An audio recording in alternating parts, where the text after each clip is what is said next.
Perkenalkan, nama saya Siti Mariatun, saya guru pendidikan agama Islam di SD 186 Bengkulu Utara. Kebetulan juga saya calon guru penggerak angkatan 7. Di sini saya akan mewawancarai Bapak Kepala Sekolah saya, yaitu Bapak Dwi Sulistianto SPD sebagai Kepala Sekolah di SD 186. Baik Bapak, di sini saya akan mewawancarai Bapak, yang mana pada judul wawancara ini pengambilan keputusan berbasis nilai-nilai kebajikan sebagai pemimpin. Langsung saja ya Pak ya. Selama ini bagaimana Bapak dapat mengidentifikasi kasus-kasus yang merupakan dilema etika atau bujukan moral? Jika saya melihat dari sudut pandang moral dan hukum, apabila kasus tersebut melanggar hukum, maka sudah tentu benar lawan salah. Namun jika masih bisa dikatakan benar lawan benar, masalah tersebut adalah dilema etika. Selama ini bagaimana Bapak menjalankan pengambilan keputusan di sekolah Bapak, terutama untuk kasus-kasus di mana ada dua kepentingan yang sama-sama benar atau sama-sama mengandung nilai kebajikan? Selama ini saya melakukan identifikasi kasus dari berbagai sudut pandang, kemudian menimbang secara matang mana yang paling benar dan keputusan tersebut dapat menguntungkan banyak orang atau tidak ada yang dirugikan. Kira-kira langkah-langkah atau prosedur seperti apa yang biasa Bapak lakukan selama ini? Langkah-langkah yang dilakukan menentukan penyebab permasalahan, menentukan siapa yang terlibat, menanyakan kepada orang-orang terdekatnya, berdiskusi dengan warga sekolah, membuat beberapa solusi keputusan, menimbang lagi dari berbagai sudut pandang sebelum memutuskan atau mengambil solusi. Hal-hal apa saja yang selama ini Bapak anggap efektif dalam pengambilan keputusan pada kasus-kasus dilema etika? Saya melakukan analisis kasus, lalu kemudian menentukan solusinya, menyesuaikan dengan peraturan dan norma yang berlaku, serta mengedepankan kepentingan umum yang mana solusi tersebut bermanfaat bagi banyak orang, dan baik secara jangka panjang. Hal-hal apa saja yang selama ini merupakan tantangan dalam pengambilan keputusan pada kasus-kasus dilema etika, Pak? Tantangan dalam mengambil keputusan adalah mencari keputusan yang terbaik karena keduanya merupakan masalah yang sama-sama benar.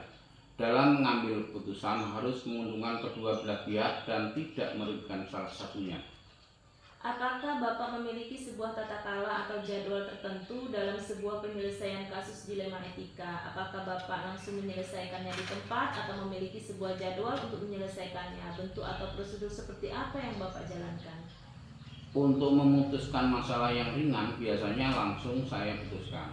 Jika masalah itu berat, saya melakukan sesuai langkah-langkah yang disebutkan tadi.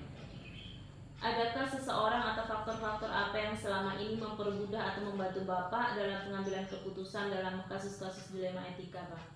Dalam mengambil keputusan, saya selalu mengajak warga sekolah atau wali murid, ataupun orang-orang yang mempunyai kedekatan personal dengan orang yang mengalami permasalahan tersebut. Jadi, banyak yang membantu dalam mencari alternatif solusi. Dari semua hal yang telah disampaikan, pembelajaran apa yang dapat Bapak petik dari pengalaman Bapak mengambil keputusan dilema etika? Pelajaran yang dapat diambil yaitu saya menjadi lebih bijaksana dalam menganalisis sebuah permasalahan untuk dijadikan pertimbangan menentukan solusi yang terbaik. Baik, terima kasih Pak atas wawancaranya hari ini. Terima kasih. Saya akhiri. Wassalamualaikum warahmatullahi wabarakatuh. Waalaikumsalam warahmatullahi wabarakatuh.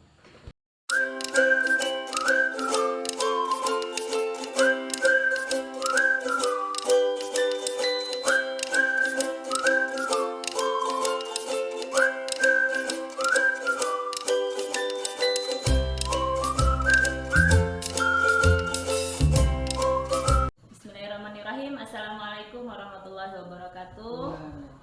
Perkenalkan, nama saya Siti Mariatun. Saya guru PAI SD 186 Bengkulu Utara. Di sini saya sebagai calon guru penggerak. Hari ini Jumat tanggal 14 April 2023 saya akan mewawancarai Ibu Agustin Purwani SPD sebagai kepala sekolah di SD 185. Kita langsung saja ya Bu ya. Di sini saya akan mewawancara mengenai pengambilan keputusan berbasis nilai-nilai kebajikan sebagai pemimpin. Ya. Yang pertama, selama ini bagaimana Ibu dapat mengidentifikasi kasus-kasus yang merupakan dilema etika atau bujukan moral? Saya melihat bahwa kasus dilema etika benar itu melawan benar itu merupakan situasi yang terjadi ketika harus memilih dan memutuskan antara dua pilihan yang mana kedua pilihan itu benar secara moral tetapi bertentangan. Sedangkan bujukan moral yang benar melawan salah yaitu situasi atau keadaan ketika harus mengambil keputusan antara benar dan salahnya.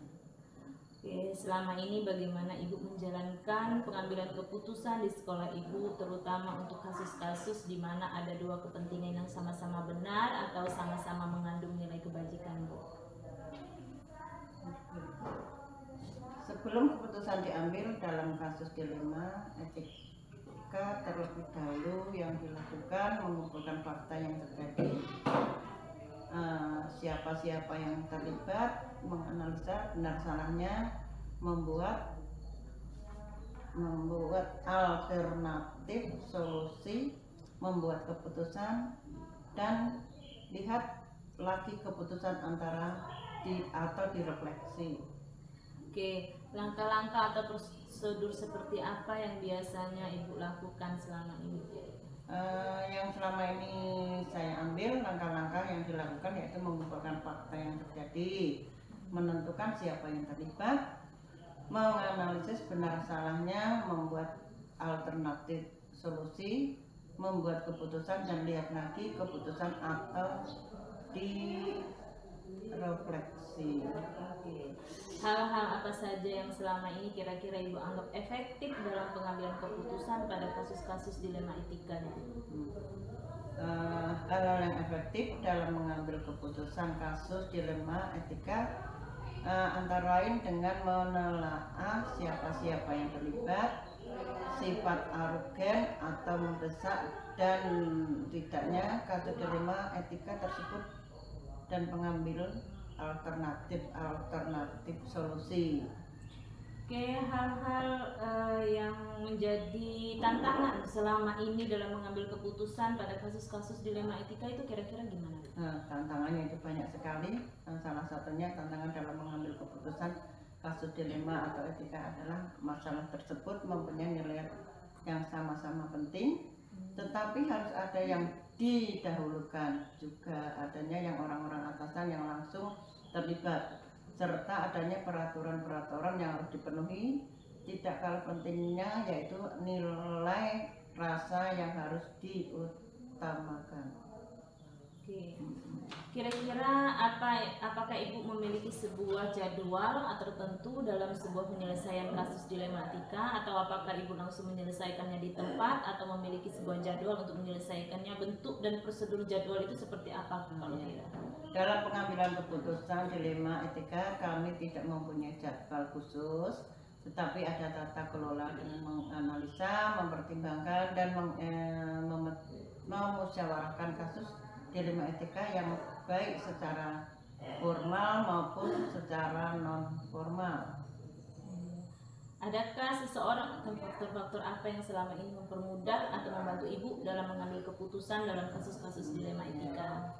Seseorang atau faktor yang mempermudah pengambilan keputusan pada kasus dilema etika adalah orang-orang yang terlibat, yakni orang yang profesional yang menghargai dan menerima keputusan atasan langsung. Oke, dari semua hal yang telah disampaikan tadi, pembelajaran apa yang dapat Ibu petik dalam pengalaman Ibu mengambil keputusan dilema etika? Ya, pembelajaran yang diambil dari pengambilan keputusan pada kasus dilema etika adalah sebelum mengambil keputusan harus mampu menganalisa kasus yang ada, banyak pertimbangan-pertimbangan. Setiap keputusan pasti tidak mungkin membuat puas semua pihak yang terlibat, tetapi pasti ada pihak yang tidak terpuaskan. Semua orang terlibat pada pengambilan keputusan harus siap menerima, menghormati, serta melaksanakan keputusan yang ditetapkan. Oke, terima kasih Bu atas wawancara hari ini. Semoga selalu sehat. Saya sebagai calon guru penggerak, semoga SD 185 sukses sekali.